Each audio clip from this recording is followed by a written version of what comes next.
नमो सिद्धाणं नमो आयरीयाणं नमो अध्यायानं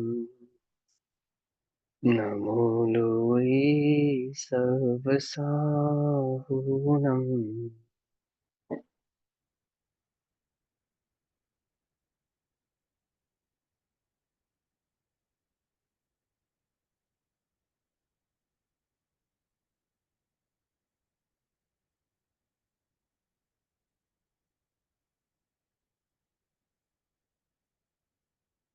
नमः समे साराय स्वानुभूत्या च कासते चित्स्वभावाय भावाय सर्वभावान्तरच्छिदे।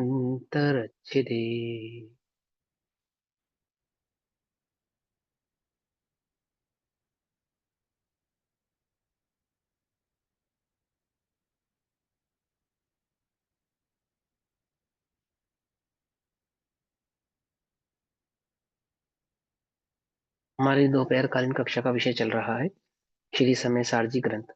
श्री समय सारजी का स्वाध्याय हम सभी आचार्य अमृतचंद्र देव द्वारा रचित आत्मख्याति टीका के माध्यम से कर रहे हैं। आत्मख्याति टीका सर्वशुद्ध ज्ञान अधिकार, पेज नंबर 573, 573। भाव चल रहा है 404 नंबर तक की गाथाओं का। ये जो बुद्ध जन अर्थात जो ज्ञानी जन है वो स्पर्श रस गंध वर्ण आदि को आत्मा नहीं मानते हैं, ज्ञान उससे भिन्न है।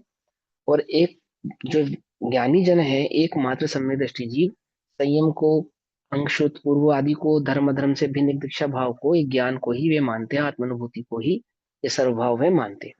ये भाव चल रहा है 573 पेज नंबर टीका का सेकंड पैराग्राफ। अब जीव ही एक ज्ञान है। अब जीव ही एक ज्ञान है क्योंकि जीव चेतन है, इसलिए ज्ञान के और जीव के अव्यतिरेक, अव्यतिरेक माने अलग नहीं होना, अभेद, अभेद है। जीव ज्ञान से कैसा है? अभेद है। जीव ही ज्ञान है, ज्ञान ही जीव है। अब जीव ही एक ज्ञान है क्योंकि जीव ही चेतन है और चैतन्य होने से इसलिए ज्ञान के और जीव के अव्यतिरेक अर्थात अभेद है। और ज्ञान का जीव के साथ व्यतिरेक किंचित मात्र भी शंका करने योग्य नहीं है।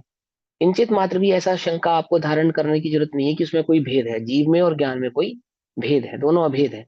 अभेद का वो एक ही है, ज्ञान ही जीव है, जीव ही ज्ञान है। जीव का ही दूसरा नाम ज्ञान है। ऐसा अर्थात ज्ञान की जीव से भिन्नता होगी ऐसा जरा भी शंका करने योग्य नहीं है, क्योंकि जीव स्वयं ही ज्ञान है। ऐसा ज्ञान जीव से अभिन्न होने से ज्ञान ही सम्यक दृष्टि है। ज्ञान ही सम्यक दृष्टि अर्थात ज्ञान का जो ज्ञान में अहमपना है ना, वह सम्यक दृष्टिपना है। ज्ञान का ज्ञान में जो अहमपना है, क्योंकि जीव ही ज्ञान है, ज्ञान ही जीव है। तो ज्ञान का ज्ञान में अहमपना जो है वह क्या है? सम्यक दृष्टिपना है।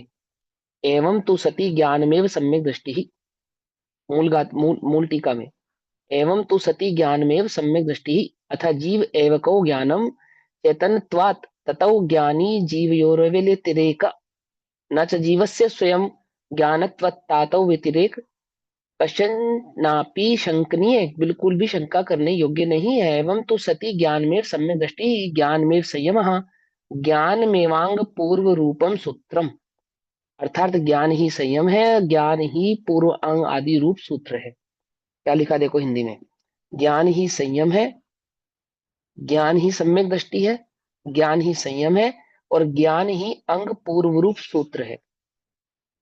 ज्ञान ही क्या है? अंग पूर्व रूप सूत्र है, अर्थात भाव सूत्र।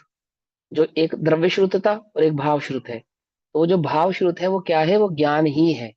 अर्थात ज्ञान में जो अहम पना है, ज्ञान में जो एकत्व पना है, वही उसका अंग पूर्व सूत्र पना है, वही उसका संयम है, और वही ज्ञान का सम्यक दृष्टि पना है। देखो इसमें एक बात मुझे ध्यान आई अंग पूर्व सूत्र से, जो मुझसे पिछली लास्ट कक्षा में गलती हुई है। फ्राइडे को ही है ना हमारी लास्ट कक्षा, तो उसमें मैंने गलती करी है, उस गलती को सुधार करते हैं यहाँ पे। देखो हाँ, हमने क्या बताया कि जो गणधर होते हैं, गणधर, गणधर आचार्य गणधर होते हैं, वो आठवें गुण स्थान में उपशम श्रेणी मान के आठवें गुण स्थान में जाके द्वादशांक के पाठी होते हैं। ये बात कही थी ना मैंने, याद है या भूल गए? है ना, ऐसा कहा था मैंने, गलत है ये गलत कह दिया मैंने, गड़बड़ हो गई है। अब इसको थोड़ा सा सही करेंगे। क्या क्या सही करते हैं, पहले इसमें सूत्र समझना पड़ेगा हमें कि जो तीर्थंकर भगवान होते हैं और जो गणधर होते हैं, दो, एक तो तीर्थंकर भगवान और एक गणधर, इनके लिए तो नियम ही है ये। क्या नियम है कि ये कभी भी उपसम श्रेणी मांडते नहीं है, ये हमेशा छपक श्रेणी ही मांडते हैं। है ना, ये बात मैंने एक बार पहले भी कही थी, अब उस दिन कक्षा समझाते समय भूल गए हम। है ना, इसलिए क्षेपक्षम ज्ञान का भरोसा नहीं करना चाहिए, आगम से ही कहना चाहिए हमेशा जब भी कहें। तो देखो ध्यान से, जैसे भगवान आदिनाथ ने दीक्षा धारण करी और 1 वर्ष तक दीक्षा धारण करने के बाद 6 महीने तक तो ध्यान उपयोग में खड़े हो गए ना, ध्यान योग धारण कर लिया उन्होंने। वो जो ध्यान योग धारण किया है उसमें छठे सातवें गुण स्थान से ऊपर नहीं गए, वो जाते भी नहीं है। जब तक केवल ज्ञान प्रकट नहीं होता छठे सातवें गुण स्थान तक रहते हैं, और जब श्रेणी मांडते हैं तो सीधा शपक श्रेणी ही मांडते हैं और केवल ज्ञान प्रकट कर लेते हैं। ऐसा तीर्थंकर देव भी करते हैं और ऐसा ही गणधर देव भी करते हैं। तो फिर गणधर देवों को द्वादशांग का पाठी जो कहा गया है, वो द्वादशांग उनको उत्पन्न कैसे हो गया, ज्ञान कैसे हो गया? क्योंकि ये भी एक नियम है कि किसी भी जीव को जब द्वादशांग का ज्ञान होता है तो वो 8वें गुण स्थान में प्रवेश करते समय ऑटोमेटिकली द्वादशांग का ज्ञान हो जाता है। तो एक दूसरा नियम भी है, जो गणधर आदि होते हैं उनको रिद्धि आदि के बल पे द्वादशांग का ज्ञान हो जाता है। रिद्धि आदि के बल पे बीज रिद्धि होती है, 64 रिद्धि है ना, जो उसमें एक बीज रिद्धि होती है, एक बुद्धि रिद्धि होती है।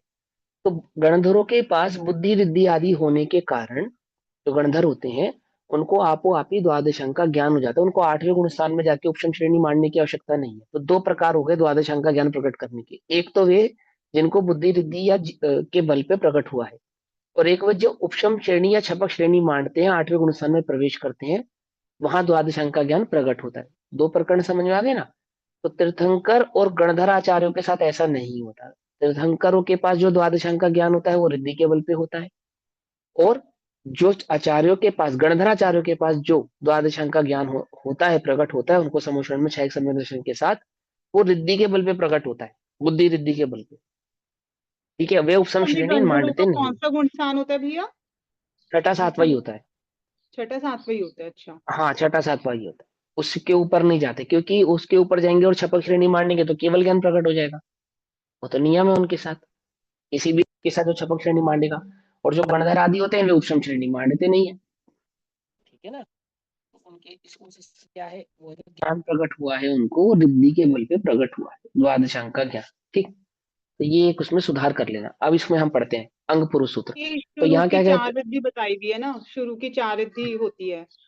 हाँ हाँ, तो कोष्ठस्थ, उसमें भी एक बुद्धि है। अर्कवादी, हाँ हाँ, उसमें एक धान्योपमेय बुद्धि है। बीजम, हाँ, उसमें एक बुद्धि रिद्धि दानुसारे। होती है।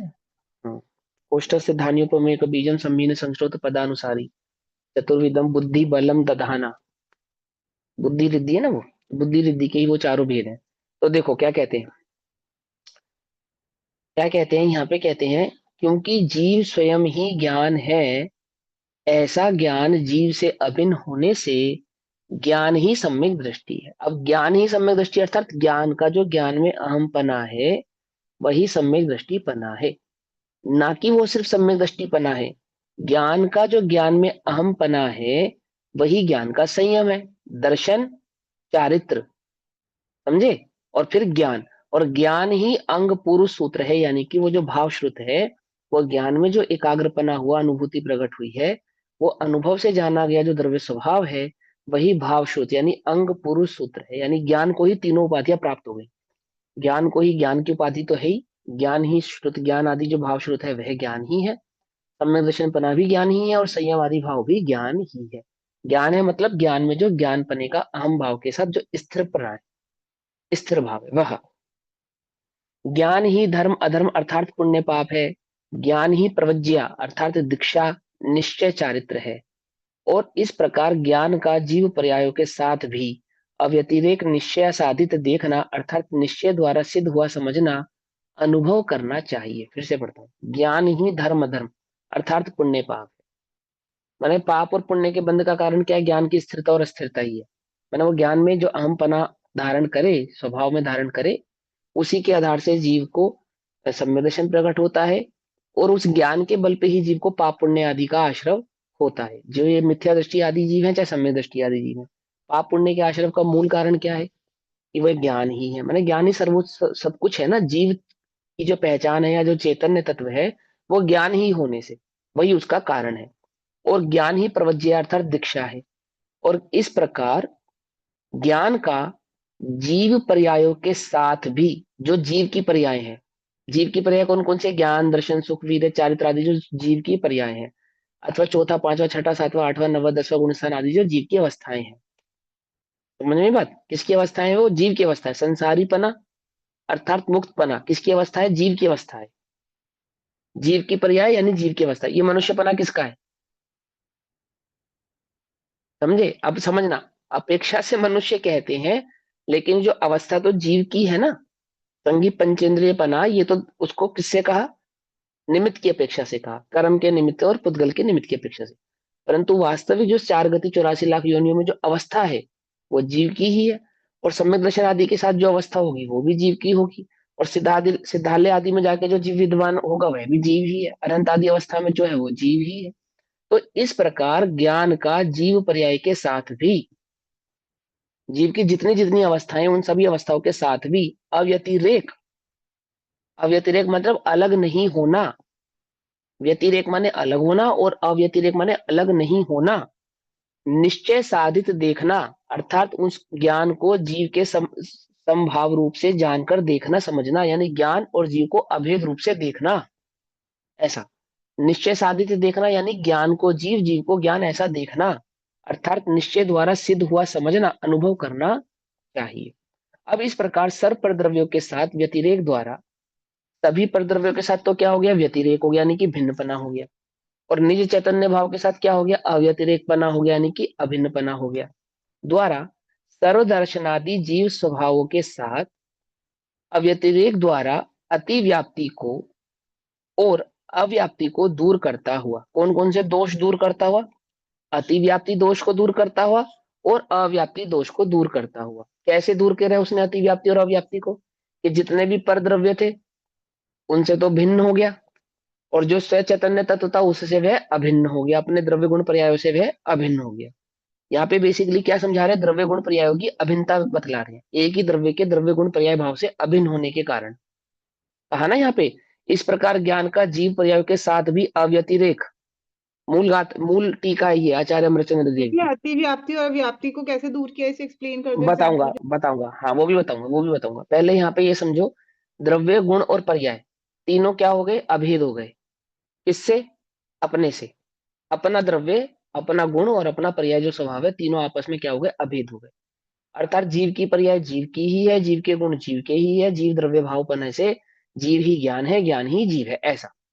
तो तीनों में अभेद बना हो गया, पहली बात। अब यहाँ पे दूसरी बात कि अतिव्याप्ति और अव्याप्ति दोष से रहित। अतिव्याप्ति और अव्याप्ति दोष कैसे रहित हुआ? कि जैसे जीव में सूक्ष्मपना था, ऐसे आकाश आदि काल आदि द्रव्यों में जो सूक्ष्मपना था, जैसे जीव में अमूर्तिकपना था, ऐसे अन्य द्रव्यों में जो अमूर्तिकपना था। तो वह जो सामान्य गुणों के आधार से अतिव्याप्ति दोष आ रहा था वह दूर किया, क्योंकि हमने अन्य द्रव्यों से अपने को भिन्न कर दिया। अतिव्याप्ति दोष दूर किया। और अव्याप्ति दोष लक्षण कैसे दूर हुआ? कि जो पुद्गल में पाए जाने वाले स्पर्श रस गंध वर्ण आदि हैं वो जीव में पाए नहीं जाते, तो वह अव्याप्ति दोष उससे दूर किया, क्योंकि सबसे भिन्न किया ना उसने। जो सामान्य गुणों के आधार से जीव के साथ सिमिलर हो रहे थे उनको भी दूर किया, उनको भी भिन्न किया। और जो जीव के साथ मैच होते ही नहीं है, अत्यंत ही भिन्न है, ऐसे स्पर्श रस गंध वर्ण आदि, इनसे भी भिन्न किया। तो अव्याप्ति और अतिव्याप्ति, पकड़ में ही बात, इन दोनों प्रकार के दोषों से क्या कर दिया? भिन्न कर दिया। तो क्या कहा? अब इस प्रकार सर्व पर द्रव्यों के साथ व्यतिरेक द्वारा, भिन्नपने के द्वारा सर्वदर्शनादि, सर्वदर्शनादि मतलब जो जीव के ज्ञान, दर्शन, सुख, वीर्य आदि जो गुण है, अनंत गुण है, सर्व गुणादि जीव स्वभाव के साथ, जीव जो अनंत गुणों का स्वामी है ना। अच्छा एक बात बताओ, अनंत गुण है ना जीव के पास, तो अनंत गुणों में प्रधान गुण कौन सा है? ज्ञान गुण। और किसी को कुछ कहना है? नेहा दीदी तो मना कर रही है। कौन सा गुण प्रधान है बोलो? ज्ञान गुण ही कहने में आता है ना प्रधान तो, और अभेद करके कहने तो में सारे आता है अभेद होने पर से ये। कहने में आता है पर कोई भी गुण प्रधान नहीं होता है। तो कौन सा? कोई भी प्रधान नहीं होता?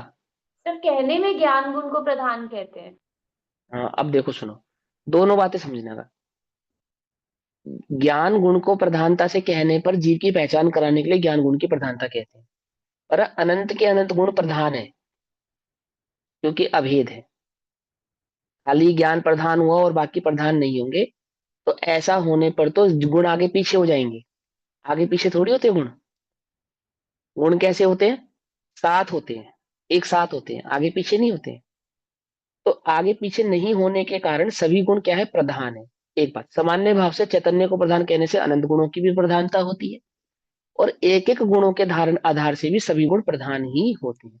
अर्थात वो मुख्य और गौण जो पना कहा गया है, उसमें प्रधान और अप्रधान पना नहीं है। वो तो समझाने की शैली है। लेकिन जब वस्तु अनुभव में आती है अथवा दृष्टि में आती है, तो समग्र ही आती है। ऐसा नहीं है कि कुछ आएगी कुछ नहीं आएगी। जो प्रधान प्रधान गुण है वो तो ज्ञान का विषय बन जाएंगे, और जो प्रधान प्रधान गुण नहीं वो नहीं बन पाएंगे। ऐसा नहीं, ऐसा नहीं। ठीक है ना? अब इससे ये छल भी ग्रहण मत करना कि अनुभव के काल में अनंत गुणों का ज्ञान हो जाता है।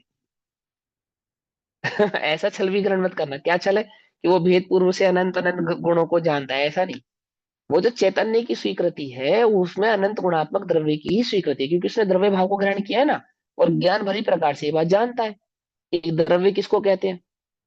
जो अनंत गुणात्मक हो।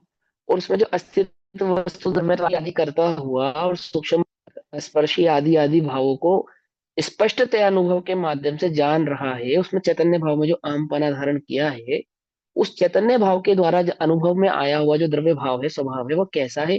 अनंत गुणात्मक है। तो इस अपेक्षा से तो अनंत गुणों को जानता है। ऐसा नहीं कि अनंत गुणों को भिन्न भिन्न जानता है। और वहां अनंत गुण ही प्रधान भाव से कैसे हैं? क्योंकि वहां द्रव्य प्रधान है ना।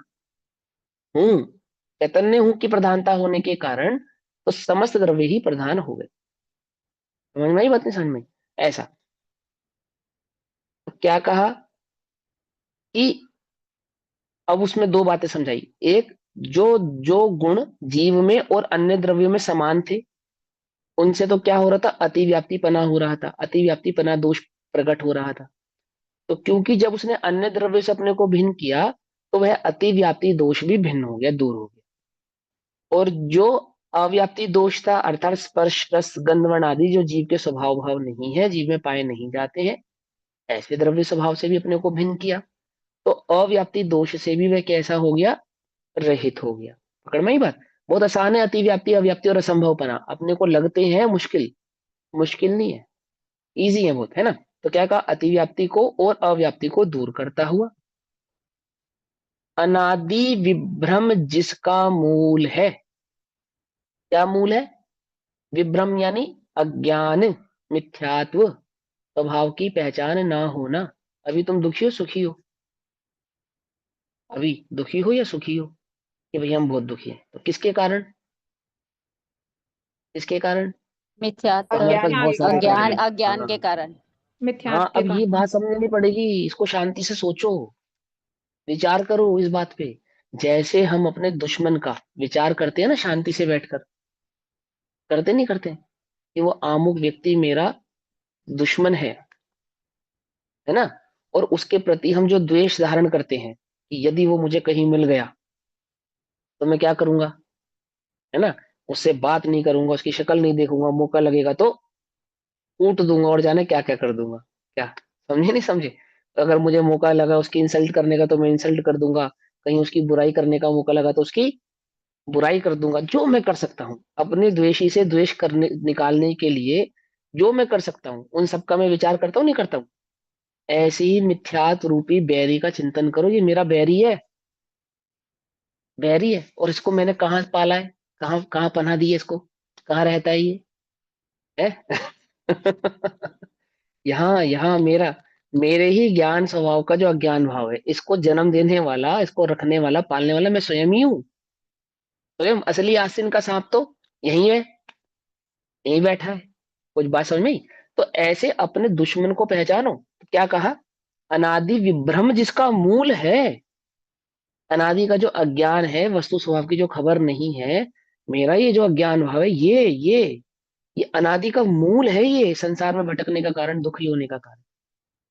पकड़ में आई बात? दो बातों पर ध्यान देना। एक, जीव स्वभाव के साथ अव्यतिरेक द्वारा, जीव स्वभाव के साथ अव्यतिरिक्त साथ द्वारा मतलब अनंत गुणात्मक जो जीव द्रव्य है, अनंत गुणात्मक, अनंत शक्तिवान, जो ये जीव चैतन्य भाव है, ये द्रव्य है, इसका अन्य सभी द्रव्यों के साथ व्यतिरेक पना होता हुआ, अन्य सभी द्रव्यों के साथ व्यतिरेक किया तो अन्य सभी द्रव्य गुण पर्याय तीनों के साथ व्यतिरेक हो गया। जो ज्ञान में भेद खड़ा किया है ना द्रव्य गुण पर्याय का, तो द्रव्य के साथ व्यतिरेक पना, द्रव्य गुण पर्याय तीनों के साथ व्यतिरेक पना हो गया। अन्य क्यों ऐसा कह रहे हैं?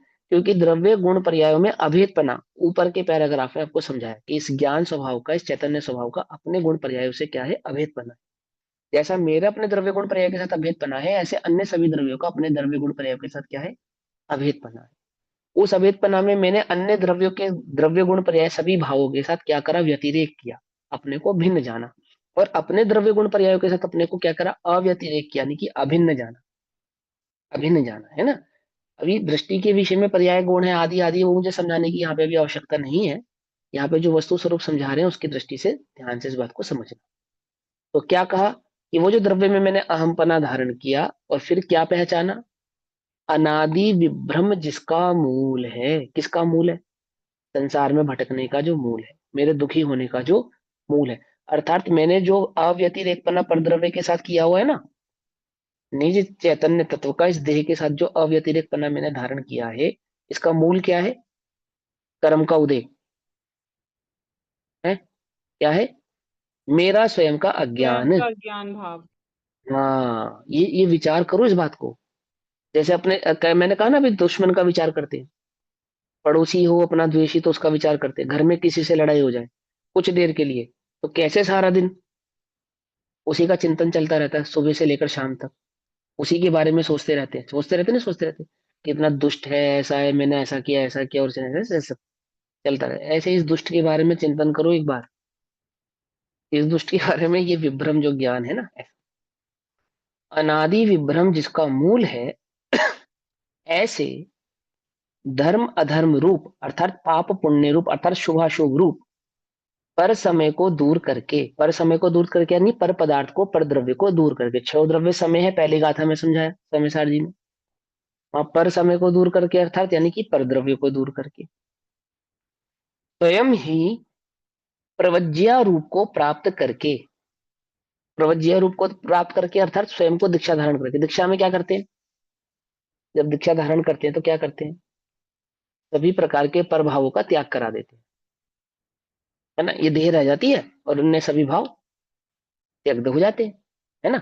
ऐसी यहाँ पे निश्चय प्रवज्या की बात है, यानी एक चैतन्य में अहमपना धारण करके अन्य सभी प्रभावों से प्रवज्य यानी कि दीक्षा धारण करके उनसे जो एकत्व धारण किया था, ममत्व धारण किया था, उनके प्रति जो कर्तव्य और भोक्तत्व बुद्धि धारण की थी, उन सबका क्या करके? त्याग करके।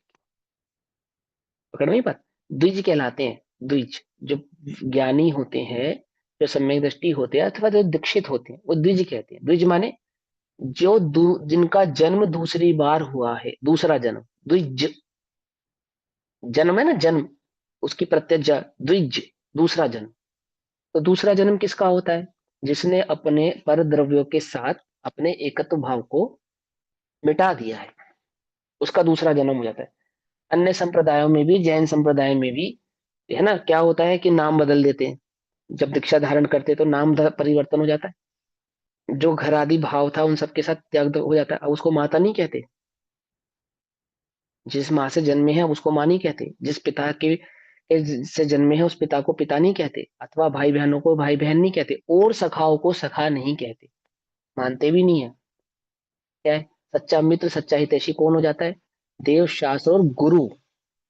गुरु ही माता हो जाते हैं, गुरु ही पिता हो जाते हैं, देव शास्त्र गुरु ही सखा हो जाते हैं। सभी भाव उनके साथ हमने एकत्व धारण किया, और निश्चय से आत्मा ही सखा हो जाती है। अपना निज का स्वयं चैतन्य भाव ही पिता हो जाता है, अपना निज का चैतन्य भाव ही माता हो जाती है, अपने निज के चैतन्य भाव ही अपना सर्वस्व हो जाता है। सर्व परिग्रह अनंत गुणात्मक ये आत्मद्रव्य ही रहता है, अन्य कोई भाव वहां पे रहता नहीं। ना तुम्हारे बर्तनों में हम भोजन करेंगे, क्या? ना तुम्हारे वस्त्र आदि को हम ग्रहण करेंगे, समझ बात। और तुम्हारे साथ जो रिश्ता नाता था वो भी हमारा समाप्त हो गया। क्या हो गया? उस जन्म को तो कर दिया समाप्त और नया जन्म धारण किया। ऐसे सम्यक दृष्टि ज्ञानी जीव का क्या हुआ? जब उसने आत्मा से एकत्व को धारण किया, तो समस्त पर भावों के साथ क्या हो गया, उसका संबंध टूट गया, दूसरा जन्म हो गया उसका, द्विजन्म। तो यहाँ पे क्या लिखा उस बात को कि पर समय को दूर करके स्वयं ही प्रवज्ञा रूप को प्राप्त करके, प्रवज्ञा यानी कि दीक्षा को धारण करके, यानी उसका अब नया जन्म हो गया, क्या दीक्षा धारण की है, अब समस्त प्रभावों से उसने अपने एकत्व भाव को त्याग दिया। दोनों प्रकार की दीक्षाएं होंगी। यहाँ पे सम्यक दर्शन की मुख्यता से निश्चय प्रवज्ञा की बात कर रहे हैं, और जिसको निश्चय प्रवज्ञा धारण होती है उसको व्यवहार प्रवज्ञा भी धारण होती ही होती है। जितनी स्थिरता आत्मा में आई है उतना उतना गुण स्थान बढ़ा है, और उस गुण स्थान का जो भाव प्रकट हुआ है व्यवहार में, उसको लोक में दीक्षा, अणुव्रत अथवा महाव्रत के नाम से हम जानते हैं। तो क्या कहते हैं, स्वयं ही प्रवज्ञा रूप को प्राप्त करके, स्वयं ही प्रवज्ञा रूप को प्राप्त करके, कैसे, स्वयं कैसे धारण कर ली उसने प्रवज्ञा, स्वयं तो मात्र तीर्थंकर धारण करते हैं। तो यहाँ पे निश्चय प्रवज्ञा की बात है, यानी कि सम्यक दर्शन जो धारण किया जाता है उस वह स्वयं से स्वयं में ही धारण किया जाता है, वहां स्वयं से स्वयं में ही एकत्व को प्राप्त किया जाता है, वहां स्वयं में स्वयं को एकत्व प्राप्त करके स्वयं से ही परद्रव्यों से एकत्व को त्यागा जाता है। ठीक है, वह स्वयंभू भाव तो स्वयं ही प्रवज्ञा रूप को प्राप्त करके, ब्रैकेट में, अर्थात स्वयं ही निश्चय चारित्र रूप दीक्षा भाव को प्राप्त करके। निश्चय चारित्र रूप दीक्षा भाव क्या है, आत्मस्थिरता। निश्चय चारित्र किसको कहा, आत्मस्थिरता को चारित्र का। लोक में बाहर में देह आदि के चारित्र को चारित्र कहते हैं, आचरण को चारित्र कहते हैं, और अध्यात्म में आत्म की स्थिरता को चारित्र कहते हैं। अभी हम चारित्रवान है या अचारित्रवान है, कैसा हमारा चरित्र, भ्रष्ट है या अच्छा है, कैसा चरित्र कि भैया हम तो बहुत चारित्रवान है। कि लोक में लौकिक नीतियों का जो उल्लंघन नहीं करते उसको चारित्रवान कहते हैं, परंतु अध्यात्म के क्षेत्र में जिसने स्वानुभूति को प्रकट किया है, अर्थात जो स्वानुभव के मार्ग पर चल रहा है, अथवा जो स्वानुभव को प्रकट करने के पुरुषार्थ कर रहा है, वही वास्तविक चारित्रवान है, अन्य जीव चारित्रवान नहीं है, ऐसा। ठीक, तो दर्शन ज्ञान चारित्र में स्थिरता रूप, दर्शन ज्ञान चारित्र में स्थिरता रूप। अब दर्शन ज्ञान चारित्र तीन है, एक है, एक है, एक है ना। दर्शन ज्ञान और चारित्र एक, वो है ज्ञान भाव ही ज्ञान है, ज्ञान ही दर्शन है, ज्ञान ही चारित्र है। उस चैतन्य भाव में एक रूपता को धारण करके, यानी स्थिति रूप स्थिरता प्रकट करके, स्व समय को प्राप्त करके, स्व समय को प्राप्त करके यानी स्व चैतन्य भाव का अनुभव करके, स्व समय को प्राप्त करके मोक्ष मार्ग को अपने में ही परिणित करके, अपने में ही परिणित करके अर्थात वो रत्नात्रय प्रकट हुए ना सम्यक दर्शन में, तो मोक्ष मार्ग जहां रत्नात्रय प्रकट होते हैं वही मोक्ष मार्ग प्रकट होता है। तो रत्नात्रय कहाँ प्रकट हुए हैं, चैतन्य भाव में प्रकट हुए ना, तो मोक्ष मार्ग भी यही परिणति हुआ अर्थात प्रकट हुआ है। पकड़ में ही बात है ना, परिणित करके जिसने संपूर्ण विज्ञान घन स्वभाव को प्राप्त किया है, वो जिसने संपूर्ण विज्ञान घन को स्वभाव को प्राप्त किया, अर्थात संपूर्ण विज्ञान घन यानी उसे एक चैतन्य भाव को संपूर्ण भाव से प्राप्त किया है, अपने अस्तित्व, अपना अस्तित्व धारण किया ना उसने अनंत गुणात्मक आत्मा में, तो उसको अखंड ज्योति को अखंड भाव से, अखंड रूप से अनुभव किया है। क्या कहा, विज्ञान घन कैसा है, वो घन कैसे हुआ, वो ज्ञान के सिवा अन्य कुछ नहीं है, एक, और दूसरा कैसा है, अनंत गुणात्मक भाव वाला अखंड, अखंड, और इस चैतन्य में अहमपना। विज्ञान घन, घन घन होता ना घन, उसमें कुछ अन्य भाव प्रवेश नहीं करते, समझे ना, अन्य भाव प्रवेश नहीं करते। आपको पता है जैसे जल होता है समुद्र, तो समुद्र जितना गहरा होता जाता है उतना घन होता जाता है। घन होता जाता है मतलब कि आप जो जो सबमरीन वगैरह पानी के अंदर जाती है ना, तो उसकी एक निश्चित गहराई है, उस गहराई के बाद वो सबमरीन अंदर नहीं जा पाएगी, बाहर ही बाहर रह जाएगी, मतलब पानी के और गहराई में नहीं जा पाएगी। क्या हुआ पानी को, पानी का क्या हुआ, पानी घन हो गया। घन हो गया मतलब उसका वॉल्यूम, जैसे लोहा घन होता है ना, लोहा होता है हार्ड, ऐसा वो घन हो गया, यानी कि अन्य भाव उसमें प्रवेश नहीं कर सकता, पर भाव उसमें प्रवेश नहीं कर रहा। ऐसे ही उस चैतन्य में जो अहमपना धारण किया, उस स्थिरता आई, तो कैसी स्थिरता आई, तो एक तो वो ध्रुव, दूसरा वह अखंड, अखंड होने से परभाव उसमें प्रवेश नहीं करता, तो परभाव की कोई दृष्टि नहीं होती। क्या है वहां पे, एक जानन जानन जानन जानन जानन जानन भाव के सिवा अन्य कुछ नहीं, जाननहार जनाए छे है? सिर्फ एक जानने वाला ही जानने में आ रहा है। कैसे आ रहा है, कि जानने रूप ही आ रहा है, समझे? ध्यान रखना इस बात को। जानने वाला ही जानने में आ रहा है। और कैसे जानने में आ रहा है? एक जानन जानन जानन जानन जानन जानन जानन भाव से ही जानने में आता है। फिर चैतन्य भाव वाला। ठीक। तो विज्ञान घन स्वभाव को प्राप्त करके, विज्ञान घन स्वभाव को प्राप्त करके अर्थात विज्ञान घन तो स्वभाव है ही जो है ही, उसको अनुभव करके। ठीक है ना? जो है ही क्या करके, उसको उसको अनुभव करके, प्राप्त करके, प्राप्त किया है। ऐसा त्याग ग्रहण से रहित प्रवज्य धारण करी। और क्या कहा? त्याग ग्रहण से रहित अर्थात जो ना किसी पर, ना तो उसने कभी पर पदार्थ को, पर द्रव्य को, प्रभाव को ग्रहण किया था, और ना ही कभी पर द्रव्य प्रभाव को त्याग कर सकता। मतलब जैसा था वैसा ही है। कब जाना? अनुभव से जाना। अनुभव से जाना है ना। इसलिए आचार्यों ने क्या कहा? अनुभूति ही आत्मा है। आत्मा क्या है? अनुभूति ही आत्मा। निज स्वानुभूति से प्राप्त तत्व में ज्ञानानंद स्वभाव। कहाँ से प्राप्त हुआ? अनुभव से प्राप्त हुआ। अपने ही अनुभव से प्राप्त होता हूँ। अपने ही चैतन्य भाव के अनुभव से प्राप्त होता होगा। मैं कैसा हूं? ज्ञानानंद स्वभावी है। तो वह ज्ञानानंद स्वभावी कैसा है कि अब जो अनुभव किया, तो क्या अनुभव करके क्या जाना? त्याग ग्रहण से रहित। हालांकि निश्चय तो उसने ज्ञान में पहले ही किया उसको, त्याग उपादान शून्य तो शक्ति वाला होने से, लेकिन अनुभव के माध्यम से। अब यहाँ पर अनुभव की प्रधानता से कह रहे, कैसा अनुभव किया उसने? विज्ञान घन को प्राप्त किया है। ऐसा, ऐसा वो द्रव्य जो त्याग और ग्रहण से रहित है, अर्थात ना त्यागा जाता है ना ग्रहण किया जाता है। वो तो जैसा है वैसा ही रहता है। न प्रभाव को ग्रहण करता है, न प्रभाव का त्याग करता है, और ना ही स्वयं से स्वयं को ग्रहण करता है, और ना ही स्वयं से स्वयं का त्याग करता है। कहा तो सही हमने, आत्मा ने आत्मा को ग्रहण किया, पर कैसा ग्रहण करना? जो है वो है। बस वो जो स्वयं का अनुभव किया उसको उपचार से ग्रहण करना या प्राप्त करना हमने कहा। पर वास्तव में कैसा है? त्याग और ग्रहण से रहित। साक्षात, साक्षात माने अभी विद्यमान, विद्यमान, अभी विद्यमान।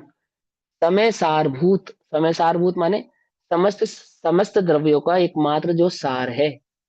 सभी द्रव्यों का एकमात्र जो सार है, पूरे समस्त संसार का एकमात्र जो सार है, क्या है? सारभूत। परमार्थ रूप शुद्ध ज्ञान एक अवस्थित निश्चल देखना, अर्थात प्रत्यक्ष स्वसंवेदन अनुभव करना चाहिए। कैसा अनुभव करना चाहिए? प्रत्यक्ष स्वसंवेदना, अर्थात प्रत्यक्ष स्वसंवेदन अनुभव करना चाहिए। बोलो भैया, प्रत्यक्ष अनुभव होता है या परोक्ष अनुभव होता है? तदमस्त को आत्म अनुभव जो होता है, प्रत्यक्ष रोक्ष होता है होता है। या परोक्ष रोक्ष होता है? होता है। हम्म। परोक्ष होता है। अब अब ये थोड़ा सा समझने वाली बात है, परोक्ष होता है या प्रत्यक्ष होता है ना। देखो, उसको परोक्ष क्यों कहते हैं और वो प्रत्यक्ष क्यों है, ये दोनों बातें आपको समझना है। क्योंकि छदमस्त जीव बिना मन के अनुभव नहीं कर सकता। शॉर्ट में समझा रहा हूँ, बहुत सारी भूमिका नहीं बना रहा। संगीत पंचेंद्रिय को अनुभव होता है ना, आत्म अनुभव, अन्य किसी जीव को नहीं होता ना। तो वहां पे मन के बिना अनुभव ग्रहण नहीं होगा, इसलिए तो परोक्ष है, क्योंकि उसमें इंद्रिय का निमित्त है। लेकिन मन का अनुभव नहीं होता। जो चैतन्य ज्ञान गायक है ना आत्मा, उसका ही अनुभव होता है, इसलिए प्रत्यक्ष है।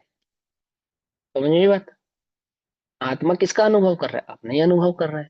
मैं हूं या नहीं हूं? कि हाँ हूं। कैसे, कौन जान रहा है? कि मैं ही जान रहा हूँ। किसको जान रहा हूँ? कि खुद को ही जान रहा हूँ। क्या कोई और मुझे जनवा रहा है? कि नहीं, कोई मुझे नहीं जनवा रहा। ज्ञान किसका गुण है? कि मेरा ही गुण है। ज्ञान के जानने में कौन आ रहा है? कि मैं ही आ रहा हूँ। मेरा अपनापन किस में है? कि मुझ में ही है। इसको तो कहते हैं स्वसंवेदन, प्रत्यक्ष स्वसंवेदन। विद्यमान प्रत्यक्ष स्वसंवेदन, ये आत्मा यहाँ है, और मैं इस अपने निज आत्म चैतन्य तत्व का अनुभव मैं कर रहा हूँ। मैं ही मेरा अनुभव स्वयं से कर रहा हूँ, अभेद रूप से, प्रत्यक्ष स्वसंवेदन। परंतु वह इंद्रिय के बिना नहीं होता, मन इंद्रिय के बिना नहीं होता छदमस्त को, इसलिए उसको परोक्ष कहते हैं। देखो, इसके लिए मैंने उदाहरण दिया कि जैसे हम आंख से पढ़ते हैं और आंखें कमजोर हो जाए, तो बीच में क्या लगा लेते हैं? चश्मा लगा लेते हैं। तो अब चश्मा पढ़ रहा है या आंखें पढ़ रही हैं? मेरा ज्ञान ही बढ़ रहा है। अरे वो तो ठीक है, ये तो हमें मालूम है। लेकिन जो उदाहरण पूछा उसको उदाहरण से ही आंखों जवाब से दो। तो पढ़ रहे हैं, आंखों से हाँ, तो पढ़ रहे आंखों हैं। से पढ़ रहे। तो चश्मा क्या कर रहे हैं वहां पे? चश्मा हटा देंगे तो पढ़ लेंगे हम? इसका मतलब हम चश्मे से पढ़ रहे हैं। तो यही चश्मा हम किसी ऐसे व्यक्ति को लगा दे जो हिंदी नहीं जानता, तो वो पढ़ लेगा या नहीं पढ़ लेगा? क्योंकि चश्मे से पढ़ रहे थे हम तो, है ना? कि चश्मे के बिना नहीं पढ़ पाएंगे, लेकिन चश्मे से पढ़ते हैं ऐसा नहीं है। पढ़ते आंखों से ही है, पढ़ते हम आंखों से ही हैं। लेकिन आंखों को पढ़ने के लिए जो बीच में एक मीडियम चाहिए वो चश्मा है। अब चश्मे को देखेंगे तो अक्षर नहीं दिखेगा, अक्षर देखेंगे तो चश्मा नहीं दिखेगा, ऐसा ही है ना? अक्षर देखें तो चश्मा नहीं दिखता, चश्मा देखें तो अक्षर नहीं दिखता, और चश्मे के बिना नहीं दिखता, और चश्मा पढ़ता नहीं है। कुछ बात समझ में आई या नहीं समझ में? ऐसे ही मन के बिना जानने में नहीं आएगा, लेकिन मन मन उसे जानता है ऐसा भी नहीं। दोनों बातें समझ में? जानता कौन है? ज्ञान जानता है, मन नहीं जानता है, लेकिन मन के बिना नहीं जान पाएगा। इसलिए शर्त है कि संज्ञेय पंचेंद्रिय को ही होता है। ये शर्त इसलिए है, पंचेंद्रिय को नहीं, संज्ञेय पंचेंद्रिय को होता है। समझे ना? समझे अंतर है ना? पंचेंद्रिय को नहीं, संज्ञेय पंचेंद्रिय को। क्यों? वहां पे संज्ञेयपना यानी कि मन होना अनिवार्य है। इसलिए क्योंकि वहां पे एक मीडियम है ना, मन का मीडियम है, इसलिए तो उसको कहते हैं परोक्ष। लेकिन चश्मा थोड़ी पड़ रहा है, पढ़ तो कौन रही है? आंख रही है। ऐसे ऐसे मन थोड़ी जानता है, आत्मा जानता है, ज्ञान जानता है। इसको जानता है, अपने को ही जानता है, अपने ही अनुभव करता है, स्वयं संवेदन करता है। और समस्त प्रकार की इंद्रियों से कोई के भाव को में अहम पने को त्याग कर, सभी इंद्रियों के अहम भाव को त्याग कर, अर्थात इंद्रियातीत होकर, इसलिए वे अतीन्द्रिय है, अतीन्द्रिय आनंद है। वहां जो अनुभव प्रकट हुआ है, उस अनुभव में जो आनंद प्रकट हुआ है, वे इंद्रिय आनंद नहीं है, वह इंद्रियों का अनुभव नहीं है। जैसे इंद्रिय स्पर्श रस गंध वर्ण आदि भावों को जानती है, ऐसा वह आत्मानुभव नहीं है। वह आत्मानुभव कैसा? इंद्रियातीत है। इंद्रियातीत उसे कौन जानने में समर्थ है? एक ज्ञान ही उसको जानने में सर्व समर्थ है। इंद्रिय उसे जानने में समर्थ नहीं है, क्योंकि इंद्रिय मूर्तिक पदार्थों को जानती है, अमूर्तिक पदार्थ को नहीं जानती। मन भी मूर्तिक पदार्थ को ही जानता है, अमूर्तिक पदार्थ को नहीं जानता है। अमूर्तिक पदार्थ को जानने की सामर्थ्य तो इस ज्ञान में ही है। ध्यान से समझना, भाव को समझना। तो यहाँ वहां प्रत्यक्ष अनुभव कैसे है? क्योंकि ज्ञान जानता है, ज्ञान को ही जानता है, ज्ञान में ही सर्व सामर्थ्य है उस ज्ञान स्वभाव को जानने की, इसलिए वो प्रत्यक्ष संवेदन। और उसमें एक मीडियम है, इंद्रिय, इसलिए उसको परोक्ष ऐसा कहा जाता है, सिर्फ कहा जाता है। उसके बिना भी नहीं होगा, और उसके कारण हो रहा है ऐसा भी नहीं। दोनों बातें समझ में आ गई? तो क्या कहा यहाँ पे आचार्य देव ने? अर्थात प्रत्यक्ष स्वसंवेदन से अनुभव करना चाहिए। प्रत्यक्ष निज चैतन्य भाव में मैं हूँ और कैसा हूँ?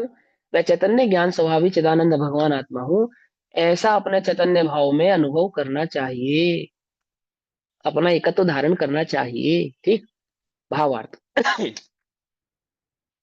यहाँ ज्ञान को समस्त परिद्रव्यों से भिन्न और अपनी पर्यायों से अभिन्न बतलाया है। सभी परद्रव्यों से तो भिन्न कर दिया, और अपनी पर्यायों से क्या कर दिया? अभिन्न कर दिया, है ना? द्रव्य गुण पर्याय तीनों भावों से अभिन्न कर दिया। द्रव्य और गुण एक ही बात है, लेकिन वहां पे द्रव्य में जब भेद खड़ा खड़ा करते हैं तो गुण खड़े होते हैं। ठीक है, द्रव्य में भेद करेंगे तो क्या आएगा? गुण आएगा, और गुणों का स्वभाव समझाने के लिए पर्याय है। ठीक, ऐसा। तो इसलिए अतिव्याप्ति और अव्याप्ति नामक लक्षण दोष दूर हो गए। कैसे दोष दूर हो गए? क्योंकि अपने द्रव्य गुण पर्याय में तो अभिन्नपना हो गया, और पर द्रव्य गुण पर्याय से भिन्नपना हो गया। तो जो पर द्रव्य के साथ जो लक्षण मैच हो रहे थे, अतिव्याप्ति दोष, वे भी दूर हो गए। और जो पर द्रव्य के साथ प्रत्यक्ष ही मैच नहीं होते हैं, ऐसे लक्षणों के दूर होने से भी अव्याप्ति दोष भी दूर हो गए। आत्मा का लक्षण उपयोग है। अभी कोई कहे कि अतिव्याप्ति और अव्याप्ति तो दोष दूर कर दिया आपने, असंभव दोष नहीं दूर किया, कोई ऐसा भी कह सकता है ना? तो अतिव्याप्ति और अव्याप्ति में ही गर्भित है वो असंभवपना भी, अलग कुछ नहीं है। ठीक, अस्तित्व है, वस्तु है, द्रव्य का अस्तित्व है, आदि आदि उसका भाव है, तो वहां पे कोई असंभवित बात तो है ही नहीं। वो अतिव्याप्ति और अव्याप्ति में ही गर्भित समझना चाहिए। अभी यहाँ क्या कहते हैं? आत्मा का लक्षण उपयोग है। उपयोग है माने ज्ञान और दर्शन आत्मा का लक्षण है, समझाने की अपेक्षा से। समझाने की अपेक्षा से, है ना। अभी मैंने समझा ना प्रधान गुण कौन सा है, आप पढ़ेंगे चिद विलास, पंडित दीपचंद जी कासलीवाल जी के द्वारा लिखी गई पुस्तक, बहुत सुंदर पुस्तक है चिद विलास। उस चिद विलास में पंडित जी ने इस बात को प्रमाणित करके समझाया अच्छे से कि चैतन्य गुण माने आत्मा में ज्ञान गुण प्रधान है। फिर दर्शन गुण की चर्चा की तो दर्शन गुण प्रधान है। फिर चारित्र गुण की चर्चा की तो चारित्र गुण प्रधान है।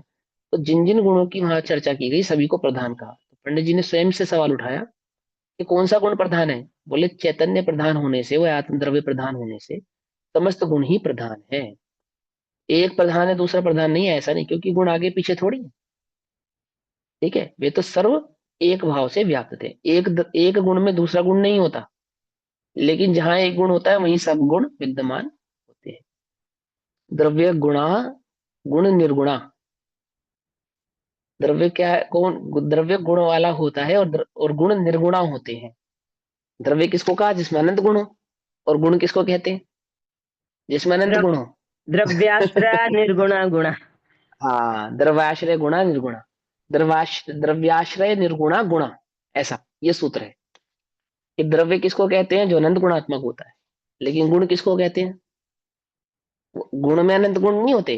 गुण तो गुण भाव से ही रहता है, लेकिन एक गुण में अनंत गुणों का भाव रहता है। जैसे एक अस्तित्व नाम का गुण है, तो ज्ञान का अस्तित्व है ना, दर्शन का अस्तित्व है, चारित्र का अस्तित्व है, ऐसे ऐसा। जबकि अस्तित्व नाम का एक गुण है, ऐसे सूक्ष्म नाम का एक गुण है। तो ज्ञान भी सूक्ष्म है, दर्शन भी सूक्ष्म है, चारित्र भी सूक्ष्म है, आदि आदि सभी गुण सूक्ष्म भी है। एक अरूपी गुण है। तो समस्त पूरा द्रव्य कैसा है, समस्त गुण कैसे अरूपी है। पकड़ में बात। तो एक गुण में अनंत गुणों का भाव होता है, परंतु एक गुण में दूसरा गुण व्याप्तता वो होता नहीं है। ठीक। तो क्या कहते हैं यहाँ पे, अतिव्याप्ति और अव्याप्ति दोनों ही प्रकार के दोष दूर हो गए। आत्मा का लक्षण उपयोग है, आत्मा का लक्षण उपयोग है मतलब आत्मा ज्ञान दर्शन वाला है। ठीक है, जब छह द्रव्यों की पहचान करेंगे तो वहां आत्मा की पहचान ज्ञान दर्शन से की जाएगी ऐसा। और उपयोग में ज्ञान प्रधान है। अब ज्ञान प्रधान है कहने का मतलब मात्र ज्ञान प्रधान है ऐसा नहीं, प्रधान वाली बात आपको पहले समझा दी। आगे वह ज्ञान अन्य अचेतन द्रव्यों में नहीं है। हम्म इसलिए वह अतिव्याप्ति वाला भी नहीं है। अतिव्याप्ति वाला कब होता वो, जब वह ज्ञान आत्मा भी में भी होता और अन्य द्रव्यों में भी होता। इसलिए क्या नहीं है वो, अतिव्याप्ति नहीं है। और अपनी सर्वावस्थाओं में है, इसलिए अव्याप्ति वाला भी नहीं है। वह ज्ञान कहाँ पाया जाएगा, आत्मा में, सर्वस्व में पाया जाएगा। आत्मा ही ज्ञान है, ज्ञान ही आत्मा है, इसलिए कैसा हो गया, अव्याप्ति वाला भी नहीं है। इस प्रकार ज्ञान लक्षण कहने से अतिव्याप्ति और अव्याप्ति दोष नहीं आते, अव्याप्तपना नहीं आता।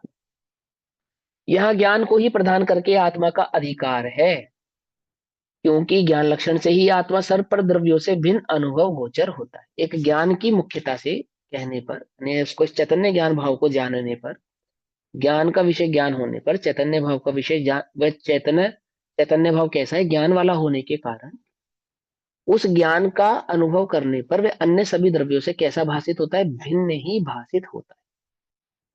अगर मेंटली एक्सरसाइज यानी ज्ञान के बल पर भी उसको समझा जाए तो एक ज्ञान लक्षण के कारण वह अन्य सभी द्रव्यों से कैसा हो गया है, भिन्न हो गया है। तो यहाँ क्या कह रहे हैं, यहाँ ज्ञान को ही प्रदान करके आत्मा का अधिकार है, क्योंकि ज्ञान लक्षण से ही आत्मा अन्य सभी पर द्रव्यों से भिन्न अनुभव गोचर होता है। यद्यपि आत्मा में अनंत धर्म है, तथापि उनमें से कितने ही तो छद्मस के अनुभव गोचर ही नहीं है ना। माने अज्ञानी को भी ज्ञान लक्षण से ही आत्मा समझ में आएगा, इस अपेक्षा से ये बात कह रही है। अनुभव गोचर नहीं है। उन धर्मों के कहने से सदमस्त ज्ञानी आत्मा को कैसे पहचान सकता है, किन किन किन धर्मों को कहने से, अनंत गुणात्मक आत्मा है। अब अनंत गुणात्मक आत्मा के अनंत गुणों का वर्णन करने से छद्मस्त, जिन गुणों को छद्मस्त जान ही नहीं सकता, जिन गुणों के लक्षण को अनुमान आदि के माध्यम से भी नहीं पहचाना जा सकता, उनकी चर्चा करने से तो छद्मस्त ज्ञानी भी उस आत्मा को पहचान पाएगा नहीं, समझ पाएगा नहीं। देखो ध्यान से समझना, जब आत्मा का अनुभव होगा तो अनंत गुणों की सत्तावान वाला वह आत्मा अनुभव में आएगा, और अनंत गुणों का विश्वास भी है। भले ही उस ज्ञान में अनंत गुण जानने में नहीं आते हों। कुछ बात समझ में आ रही है नहीं आ रही है। सदमस्त को जो आत्मा अनुभव हुआ वह अनंत गुणात्मक आत्मा की सत्ता का ही अनुभव हुआ है। अनंत गुणात्मक आत्मा हूँ, वहां अनंत गुणों की सिद्धि भी वहां उस ज्ञान में, उस चैतन्य भाव में हुई है।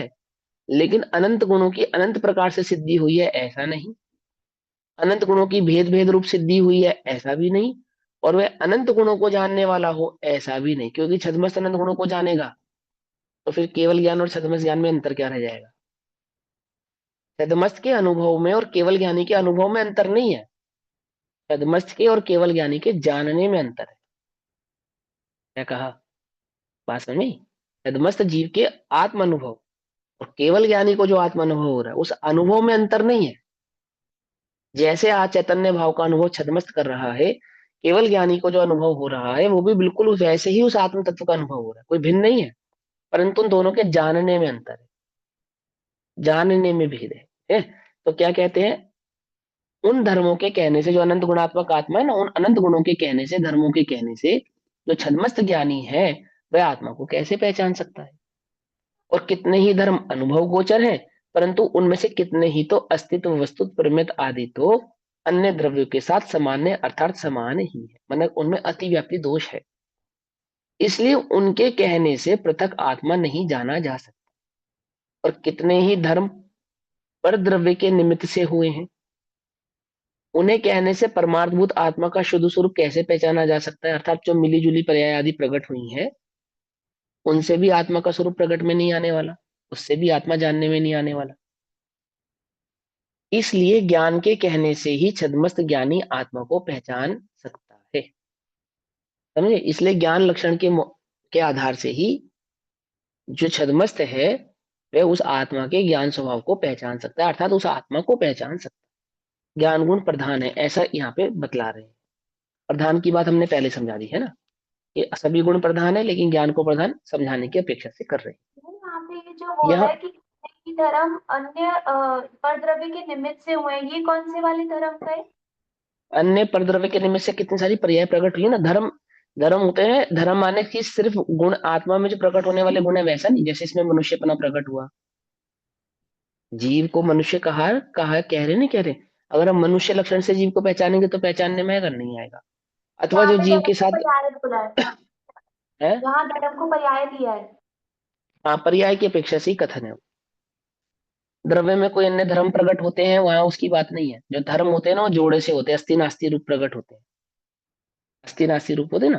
तो अस्थि नास्ति भाव को जैसे उसके लिए बाबूजी एक बहुत बड़े उदाहरण देते हैं। एक डॉक्टर है या इंजीनियर है, तो एक तो उसके पास एक गुण है कि वो डॉक्टर या इंजीनियर है, एक उपाधि है उसके पास, प्लस वो किसी का बेटा भी है, किसी का पति भी है, किसी का भाई भी है ना। तो ये भी एक उपाधि है उसके पास, दो प्रकार की उपाधि है ना। अब पत्नी के मर जाने पर तो वो पति नहीं रहेगा, समझे ना, अथवा माँ के मर जाने पर वो बेटा नहीं रहेगा। तो कुछ कुछ उपाधियां तो ऐसी हैं जो अन्य के वियोग होने पर उपाधि का भी वियोग हो जाएगा, लेकिन जो डॉक्टर बना है उसका वो तो 99 वर्ष का हो जाएगा तब भी डॉक्टर ही कहलाएगा। तो कुछ उपाधि ऐसी है जिसका वियोग उसके साथ ही होगा, कुछ उपाधियों का वियोग तो अन्य के वियोग होने पर हो जाता है, और कुछ उपाधियों का वियोग कभी नहीं होता है। तो उसको क्या कहा, वो धर्म, अनंत धर्मात्मक, यानी कि कुछ उपाधियां जो पर से प्राप्त हुई और जो कुछ स्वयं की है, उसकी अपनी उपलब्धियां हैं। तो यहाँ पे वह अवस्था जीव की, जिस जीव को पहचानने की वह अवस्था है जो पर के निमित्त से उत्पन्न हुई है। अब ज्ञान कोई पर के निमित्त से तो उत्पन्न नहीं हुआ है, लेकिन क्षेपशम ज्ञान पर के निमित्त से उत्पन्न हुआ है। क्या कहा, ज्ञान में जो क्षेपशम पना है ना, यानी कि मति श्रुतपना, अवधिपना, मन प्रेपना और केवल ज्ञानपना। हालांकि केवल ज्ञान का भी अभाव नहीं होता, लेकिन वो प्रकट कैसे हुआ है? अगर हम केवल ज्ञान लक्षण से आत्मा को पहचाने, यदि हम आत्मा को मतिश्रुत और अवधि आदि लक्षणों से पहचाने, तो क्या आत्मा पहचानने में आ पाएगा? अगर अगर विचार किया जाए सूक्ष्मता से तो नहीं पहचानने में आएगा। यदि मतिश्रुत लक्षण ज्ञान आत्मा का है तो केवल ज्ञान लक्षण फिर आत्मा का नहीं माना जाएगा, और यदि केवल ज्ञान लक्षण आत्मा का है तो फिर मतिश्रुत आत्मा का लक्षण नहीं माना जाएगा, है ना। उस स्थिति में हम फिर किसको लक्षण बनाएं? तो मात्र ज्ञान को लक्षण बनाएंगे। अब ज्ञान में अनंत, जो ज्ञान में विरुद्ध धर्म है ना, विरुद्ध धर्म भाव, वो क्या है? वो क्या है? ज्ञान ज्ञान भी है और ज्ञानमति श्रुत भी है। ज्ञान ज्ञान भी है और ज्ञान क्षेपशम भी है। ज्ञान ज्ञान भी है, ज्ञान अल्प और हीनाधिक भी है। तो हीनाधिक को लक्षण बनाए या ज्ञान को लक्षण बनाए? समझ नहीं बात? ये ज्ञान को लक्षण बनाए, क्षेपशम को लक्षण बनाए, ऐसे। तो क्या कहते हैं, समझाने की अपेक्षा से उदाहरण दिया ही आपको, है ना? तो क्या कहते हैं कि अन्य द्रव्यों के साथ सामान्य अर्थात समान ही है, इसलिए उनके कहने से पृथक आत्मा का आत्मा नहीं जाना जा सकता। और कितने ही धर्म पर द्रव्य के निमित्त से हुए हैं। समझ बात? कितने ही चीज तो परद्रव्य के निमित्त से उत्पन्न हुई, उन्हें कहने से परमात्मभूत आत्मा का शुद्ध स्वरूप कैसे जाना जा सकता है? अर्थात आत्मा को जो अवस्था कर्म के निमित्त से उत्पन्न हुई है, उन अवस्थाओं को कहने से आत्मा का शुद्ध स्वरूप समझ में नहीं आ सकता, पहचाना नहीं जा सकता। कॉमन सेंस की बात है, बिल्कुल, है ना? इसलिए ज्ञान के कहने से ही सदमस्त ज्ञानी आत्मा को पहचान सकता है। ज्ञान को मुख्य करने से ज्ञान जो जीव का अपना अविनाभावी गुण है, उस गुण उस लक्षण के आधार से ही उस जीव की पहचान की जा सकती है। यहां ज्ञान को आत्मा का लक्षण कहा है, इतना ही नहीं, किंतु ज्ञान को ही आत्मा कहा है ना? क्योंकि अभेद विवक्षा में गुण गुणी का अभेद होने से ज्ञान है, सो ही आत्मा। द्रव्य का गुणों के साथ क्या है ना, अभेदपना होने से, गुण गुणी का अभेदपना होने से ज्ञान ही आत्मा है, आत्मा ही ज्ञान है। अभेद विवक्षा में चाहे ज्ञान कहो या आत्मा कहो, कोई विरोध नहीं है। ठीक है ना? किसी किसी विवक्षाओं में आत्मा और आत्मा का ज्ञान ऐसा भी कहा जाता है, और अभेद विवक्षाओं में ज्ञान ही आत्मा है ऐसा भी कहा जाता है। भेद विवक्षा में आत्मा और आत्मा का ज्ञान, अभेद विवक्षा में ज्ञान ही आत्मा, आत्मा ही ज्ञान। इसलिए यहाँ ज्ञान कहने से आत्मा ही समझना चाहिए। अब टीका में अंत में यह कहा गया है कि जो अपने में अनादि अज्ञान से होने वाली शुभाशुभ उपयोग रूप पर समय की प्रवृत्ति को दूर करके, अर्थात अपने मिथ्यात्व को, अपने अज्ञान भाव को दूर करके, पर में जो एकत्व मम धारण किया उसको, पर में जो सुख बुद्धि धारण की है उसको, और पर में जो धर्म धर्म बुद्धि धारण की है, उन सभी भावों को दूर करके सम्यक दर्शन ज्ञान चारित्र में प्रवृत्ति रूप स्वयं समय को प्राप्त करके, वह जो सम्यक दर्शन प्रकट हुआ वो कैसा रत्नत्रय भाव वाला ही है, रत्नत्रय रूप से ही प्रकट होता है।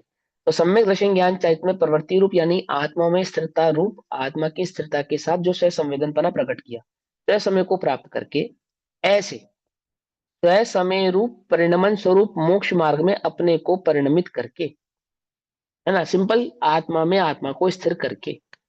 मोक्ष मार्ग किसको कहते हैं? सम्यक दर्शन ज्ञान चरित्राणी मोक्ष मार्ग। और सम्यक दर्शन तत्वार्थ श्रद्धानम सम्यक दर्शनम, है ना? और तास वो सात तत्व आदि आदि आदि समझे ना, वो तो सारा सूत्र है। अब मूल क्या है कि मोक्ष मार्ग क्या है? रत्नत्रय मोक्ष मार्ग है। और वह रत्नत्रय की प्राप्ति किसके साथ होती है? सम्यक दर्शन के साथ प्रकट होती है। और वह सम्यक दर्शन क्या है? ज्ञान का, ज्ञान में अहमपना। क्या मात्र सम्यक दर्शन प्रकट होता है कि रत्नत्रय साथ ही प्रकट होते हैं? ज्ञान चारित्र की अपेक्षा से उनमें हीनाधिकपना है, तो वो बात यहाँ पे अभी गौण है। मूलतः बात क्या है कि वह प्रकट होते हैं तो एक आत्म स्थिरता से ही प्रकट होते हैं। देखो, आत्म अनुभव के आधार से ही सम्यक दर्शन प्रकट होता है, सम्यक दर्शन। और वह जो ज्ञान केवल ज्ञान रूप परिणमित होगा, अथवा जो चारित्र छठे सातवें आठवें होते हुए अनंत चारित्र तक प्रकट होगा, उसका जो प्रोसेस है वो भी बस वही प्रोसेस है जो सम्यक दर्शन का प्रोसेस है। यानी आत्मा में निज चैतन्य भाव में जो एकत्व धारण किया, उस एकत्व की जो स्थिरता है, वही स्थिरता सम्यक दर्शन है, वही स्थिरता सम्यक ज्ञान है, और वही स्थिरता सम्यक चारित्र। तीन अलग अलग प्रोसेस नहीं है। हमें सम्यक दर्शन प्रकट करने के बाद कोई नेक्स्ट प्रोसेस पर अपनाना पड़ेगा अब ज्ञान और चारित्र की वृद्धि के लिए, अथवा गुण छठे सातवें गुण स्थान में कोई एक भिन्न प्रोसेस प्रकट करना पड़ेगा केवल ज्ञान प्रकट करने के लिए, अनंत चारित्र प्रकट करने के लिए। कोई अलग प्रोसेस नहीं है। अज्ञानी को क्या करना है? ज्ञान स्वभाव को पहचान कर उसमें स्थिर होना है। ज्ञानी क्या कर रहे हैं? जिस ज्ञान को स्वभाव को पहचाना उसमें स्थिर हो रहे हैं।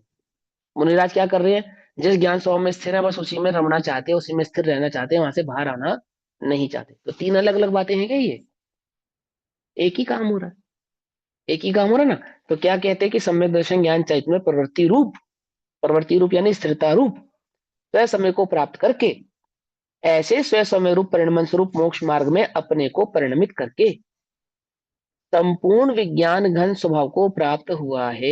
एक ज्ञान स्वभाव मात्र को प्राप्त हुआ है, ज्ञान के सिवा अन्य कुछ भी वहां पे मौजूद नहीं है। विज्ञान घन, घन कैसे कि एक ज्ञान के सिवा अन्य कोई भाव वहां पे नहीं है, ऐसा वह विज्ञान घन भाव स्वभाव को प्राप्त हुआ।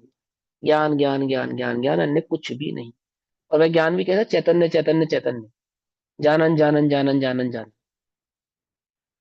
और जिसमें कोई त्याग ग्रहण नहीं है, ऐसे साक्षात समय सार स्वरूप परमार्थभूत निश्चल रहा हुआ शुद्ध पूर्ण ज्ञान को अर्थात पूर्ण आत्म द्रव्य को देखना चाहिए। अब देखना चाहिए क्या, अर्थात अनुभव करना चाहिए।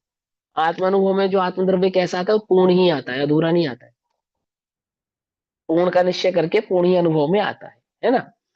यहाँ देखना तीन प्रकार से समझना चाहिए। अब ये पुरुषार्थ की अपेक्षा से समझना चाहिए क्योंकि भावार्थ है ना, तो यहाँ पे आपको पुरुषार्थ की अपेक्षा से समझा रहे क्या है। तीन प्रकार, पहला तो शुद्ध नय का ज्ञान करके पूर्ण ज्ञान का श्रद्धान करना, तो प्रथम प्रकार का देखना है, अर्थात वस्तु का स्वभाव समझकर शुद्ध नय के द्वारा जो वस्तु का स्वरूप समझाया गया है, उस शुद्ध नय के द्वारा वस्तु स्वरूप समझना चाहिए, वस्तु स्वरूप का निर्णय करना चाहिए। क्या ऐसा है, शुद्ध निश्चय नय में वस्तु स्वरूप कैसा समझाया गया है, अविचल है ना, ध्रुव है, ज्ञायक है, शुद्ध है, त्रिकाली है, जैसा था वैसा ही है, कुछ बढ़ाना नहीं कुछ घटाना नहीं, आदि आदि, है ना, निश्चय से। जो निगोद में सो ही मुझ में सो ही मोक्ष मझार, ऐसा निश्चय नहीं से। ये शब्द ना नयन, नयन, नयन माने आंख, आंख है ना नयन, और नयन में से आखिरी का नय हटा दो तो क्या हो जाता है, नय। एक आंख नय, दोनों आंख नयन, समझे नहीं समझे है। ऐसे ही एक आंख क्या है, दोनों आंखें क्या है, नयन है। दोनों आंखों से देखते हो, एक आंख से देखते हो, जो एक आंख से दिखता है शुद्ध है वो, उस लोक में तो काड़ा कहेंगे ना उसको। दोनों आंखें परिपूर्ण हो उसको क्या कहते हैं, उसको कहते हैं, उसको पूर्ण पूर्ण माना जाता है, पूर्ण देख रहा है उस वस्तु स्वरूप को, पूर्ण भाव से जानता है। अब निश्चय नय को प्रधानता करके जो शुद्ध निश्चय नय की प्रधानता की है, वहां पे एक नय की प्रधानता है ऐसा नहीं, वह स्वभाव की प्रधानता ऐसा कि नयन द्वारा ज्ञान द्वारा उस शुद्ध नय का यानी कि स्वभाव को प्रदान करके, वस्तु स्वरूप को प्रदान करके। 2-4 मिनट एक्स्ट्रा लूंगा, ठीक है, पूरा कर लेता हूँ। शुद्ध नय का ज्ञान करके पूर्ण ज्ञान का श्रद्धान करना, तो प्रथम प्रकार का देखना है, वह अविरत आदि अवस्थाओं में भी होता है। अविरत आदि अवस्थाओं में भी होता है मतलब माना वैसा जैसा निगोद में आत्मा है, जैसा केवल ज्ञानी भगवान का आत्मा है, जैसा सिद्धों का आत्मा है, और जैसा मैं हूं, हमें क्या अंतर है, कोई अंतर नहीं है। ज्ञानी अज्ञानी रत विरत अविरत सभी अवस्थाओं में वह आत्मा वैसा ही है, ऐसा उस शुद्ध निश्चय नय से जाना जाता है। इस शुद्ध निश्चय नय विषय का जो आत्मा है, ये कैसा है, ना तो ये, भैया अविरत यहाँ पे चौथा गुण स्थान वर्ती नहीं लिया। हाँ ठीक है ना, विरत और अविरत दोनों अवस्थाओं में पहचाना जाता है, खाली चौथे गुण स्थान की बात नहीं है। विरत हो चलिए चाहे अविरत हो, पहला दूसरा सब तीसरा कुछ गुण है, स्थान क्यों ले लेंगे। सब कुछ सब कुछ सब कुछ सब कुछ। देखिए चुप है, पहला गुण स्थान विरत है अविरत है, बोलो। पहला गुण स्थान व्रत की अपेक्षा से रत है, विरत है या अविरत है, व्रत की अपेक्षा अविरत से ही है। हाँ बस उसमें कोई बात ही नहीं है, है ना। चल ग्रहण करने वाली कोई बात नहीं। शुद्ध नय का जो विषयभूत वस्तु है वह कैसा है, वो संसार में इस है। देखो, शुद्ध निश्चय नय का जो विषयभूत आत्म द्रव्य है ना, उसमें ये भेद नहीं होता कि ये हलुकर्मी है, अथवा ये मिथ्या दृष्टि है, अथवा ये सम्यक दृष्टि है ना। और एक वो भेद होता है ना प्रमाणिक पारिणामिक के जो तीन भेद होते हैं, शुद्ध पारिणामिक और अशुद्ध पारिणामिक में जो दो भेद करते हैं, ठीक है, वो सब भेद इसमें नहीं होते। इस प्रकार के जीवत्व कोई भेद उसमें, भव्यत्व अभव्यत्व। हाँ, भव्यत और अभव्यत, ठीक। तो यहाँ पे जीवत की बात है, भव्यत और अभव्यत की बात नहीं है। जो शुद्ध निश्चय लेने का विषय है वो क्या है, वो जीवत्व है, ठीक। तो शुद्ध निश्चय नय का ज्ञान करके पूर्ण ज्ञान का श्रद्धान करना, सो प्रथम प्रकार का देखना है, वह अविरत आदि अवस्थाओं में भी होता है, ज्ञान श्रद्धान होने के बाद। अब होने के बाद आ गया ना, तो वहां पे क्या, आप चौथा गुण स्थान था तो वहां तो होने के बाद ही होना चाहिए था पहले नंबर पे। होने के बाद यानी अब चौथे गुण स्थान की बात आ गई। ज्ञान श्रद्धान होने के बाद बाह्य सब परिग्रह का त्याग करके, अब चौथा गुण स्थान जब प्रकट कर लिया उसने, आत्मा को जान लिया, अब अब बाह्य सभी परिग्रह का त्याग करके उसका पूर्ण ज्ञान का अभ्यास करना, उपयोग में ज्ञान में स्थिर रहना, जैसे शुद्ध ने से अपने स्वरूप को सिद्ध समान जाना, श्रद्धान किया था, वैसा ही ध्यान में लेकर चित्त को एकाग्र स्थिर करना और पुनः पुनः उसी का अभ्यास करना, तो दूसरे प्रकार का देखना है। पहले तो वस्तु स्वरूप से आत्मा का निर्णय करके आत्मा का अनुभव किया, अब उस आत्मा का अनुभव करने के बाद क्या करना है, अब उसी में स्थिर होना है। ये बात हम पहले समझा चुके ना, स्थिर होना है। वो तीन अलग अलग काम नहीं है, एक ही काम है। पहले वस्तु स्वरूप का निर्णय किया, क्या निर्णय किया कि मैं ऐसा हूं, अब क्या करूं, अब इसका अनुभव कर। चलो जी, मैंने अब अनुभव कर लिया, अब क्या करूं, अब इसी में स्थिर रहे। ठीक है, और कब तक स्थिर रहूं, कि जब तक केवल ज्ञान प्रकट नहीं होता तब तक स्थिर रहे, बस ऐसा। तो क्या कहते हैं, प्रकार का देखना। और इस प्रकार देखना अप्रमत्त दशा में होता है, यानी कि मुनि अवस्था में होता है। जहां तक उस प्रकार के अभ्यास से केवल ज्ञान उत्पन्न ना हो, वहां तक ऐसा अभ्यास निरंतर रहता है। यह देखने का दूसरा प्रकार हुआ। और यहां तक तो पूर्ण ज्ञान का शुद्ध नय के आश्रय से परोक्ष देखना है। यहाँ पे परोक्ष देखना क्यों है, एक तो नय का आधार है, दूसरा मुख्य गुण है, तीसरा युगपद नहीं है, और चौथा मन के बिना नहीं हो सकता। मूल बात ये है, इसलिए परोक्ष है। बस परोक्ष होने के पीछे का कारण इतना समझो, बाकी कोई कारण मत समझो कि नयों का भेद है आदि आदि, क्योंकि ज्ञान नए के भेद के आधार से अनुभव नहीं करता है, नया तीत होकर अनुभव करता है। जितना भी नए का काम है वो सारा प्रमाण ज्ञान के विषय में अनुभव करने से पहले की सारी कसौटियां हैं। ठीक है ना, अनुभव करने से पहले की कसौटियां। अनुभव करते समय कोई नया आदि की मुख्यता नहीं होती, नयों से भी एक चैतन्य ज्ञायक भावी मुख्य वहां पे रहता है। आपको समझाने के पेशे से ऐसा समझा रहे हैं। और जब केवल ज्ञान उत्पन्न होता है तब साक्षात देखना होता है, और यह तीसरे प्रकार का देखना है। उस स्थिति में ज्ञान सर्व विभावों से रहित होता हुआ सबका ज्ञाता दृष्टा है। इसलिए यह तीसरे प्रकार का देखना पूर्ण ज्ञान का प्रत्यक्ष देखना है।